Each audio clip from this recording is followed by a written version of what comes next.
না চিকেনটা পেলো না। চিকেন গ্রেভি হচ্ছে। একটা কোকো কলা, তারপর হচ্ছে গ্রেভি, মটনের গ্রেভি। এটা আমার বরের আবার খুব ফেভারিট, আমার অতটা প্রিয় না, আমার শুধু বিরিয়ানি হলেই হয়। তো এখন আমি একটা বাইট দিতে চলেছি, ঐতিহাসিক বাইট। সব একটা ফ্রুট ব্লগাররা বলে ঐতিহাসিক বাইট। দাও দেখি। দাঁড়াও,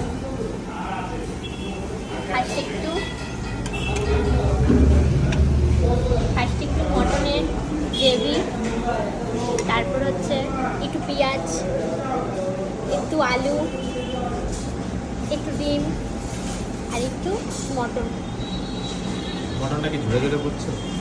হ্যাঁ,